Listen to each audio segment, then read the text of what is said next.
Good morning, my dear children. Welcome to my online class. I am Mrs. Sandhya Raje, TGT English from Jain Nanded. Let us start the lesson, The Best Christmas Present in the World. The author is Michael Morpurgo. Uh, Before starting the lesson, I would like you to sit with your textbook in your hand and go through whatever I'm going to teach. Okay, this is name of the lesson is the best Christmas present in the world. The lesson, the best Christmas present in the world, decides a Christmas story in the midst of a war. It reflects upon the longing of the soldiers to reunite with their families. This is a story of a soldier who left his wife very far, and during this war, what happens? Let us see. On the other hand, they are longing means wishing. Okay. On the other hand, it also throws light upon the longing of their families, of these soldiers. Their families are very far from them. One such wife, Connie, 101 years old lady, whose husband was a soldier in the British Army, misunderstood her visitor to be her husband Jim and called the so-called reunion the best Christmas present in the world. This is a story of a soldier and his wife Connie, and the letter she wrote to her husband. Let us see what happens. Okay, I spotted it. This is actually author is telling, he has got one letter in his a desk, and he just read the letter, and what happens, who has written this letter, to whom it was written. Let us see what happens. Okay. I spotted it in a junk shop in Bridport, a roll top desk. Now I have started the lesson. Okay, keep the books are with you. Keep the book with you. Okay, I spotted it in a junk shop in Bridgeport, a roll top desk. The man said it was early 19th century and oak. I had wanted one, but they were far too expensive. This one, actually, the author, he wanted one desk, and a new one he cannot buy because it is very expensive. It is made up of oak. Oak means it is really old tree. It lives for 300 years, right? So the desk was made up of oak tree. The author wanted to take it. This one was in a bad condition, the roll top in several pieces, one leg clumsily mended, scorch marks all down one side. It was going for very little money. I thought I could restore it. The author went where the old things are bought. Okay, there are, second hand things. He went there and he saw that um, junk shop means where the things are.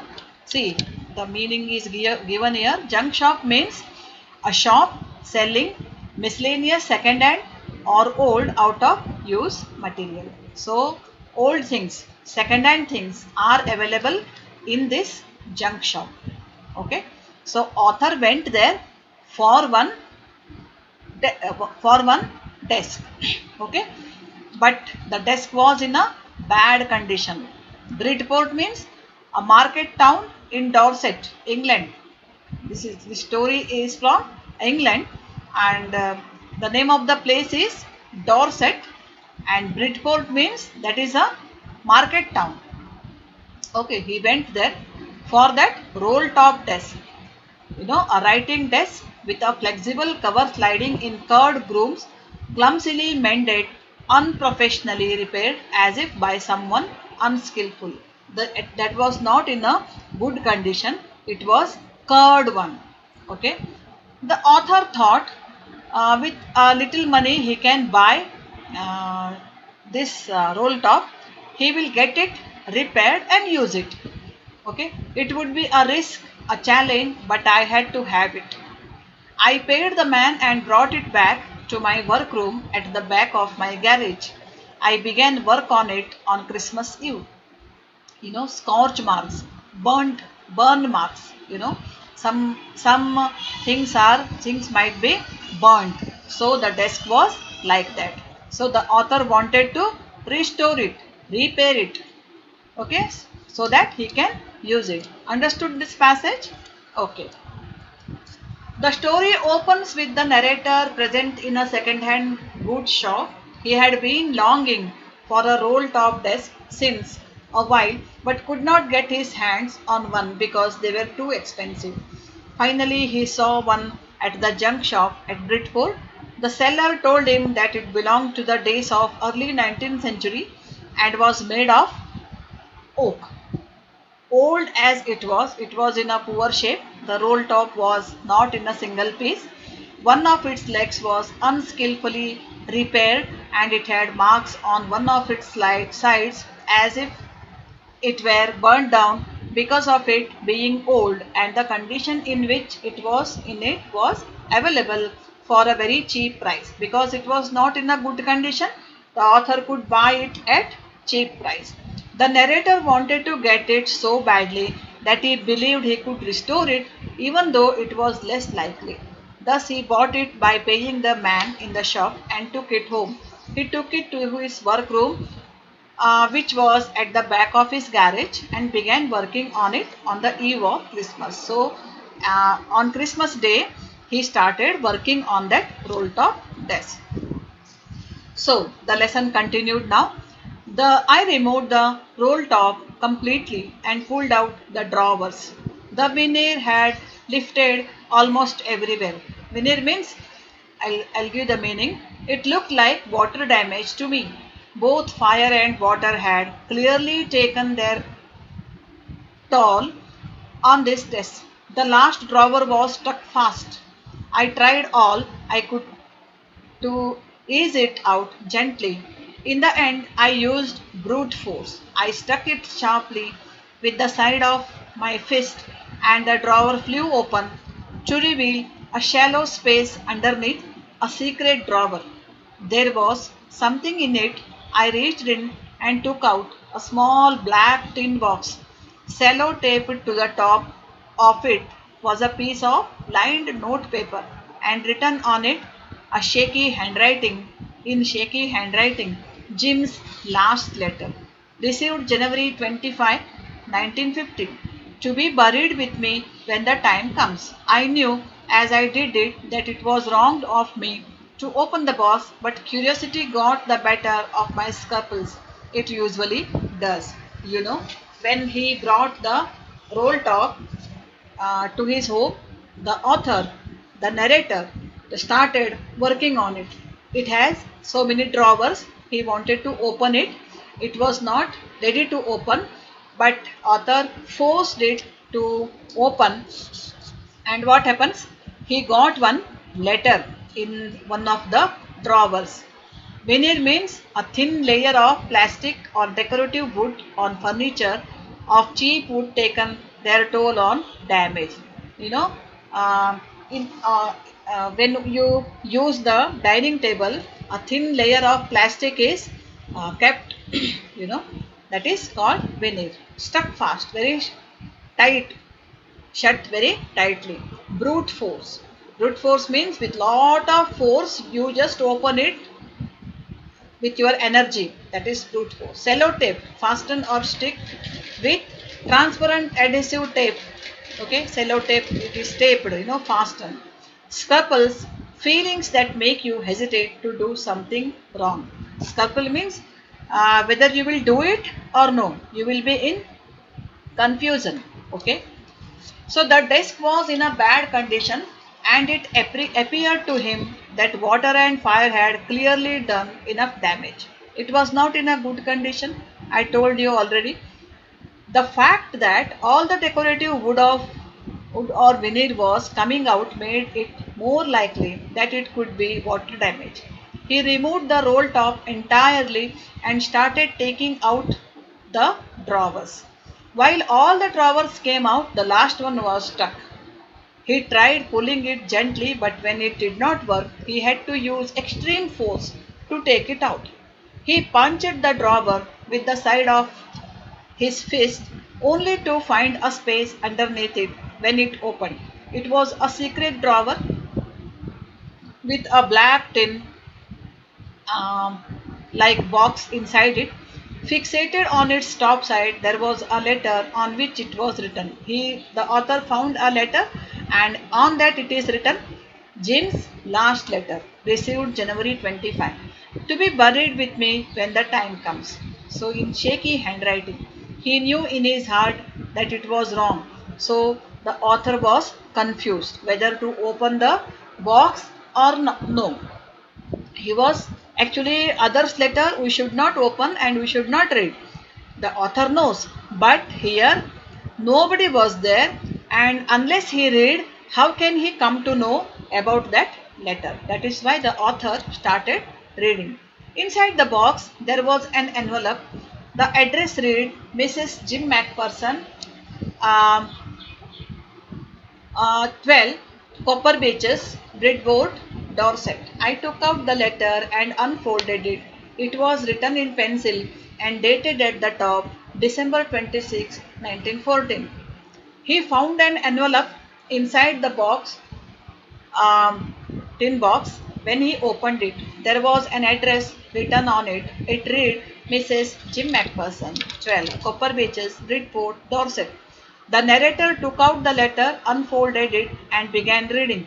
It was written on December 26, 1914, as it was mentioned on top of it with a pencil.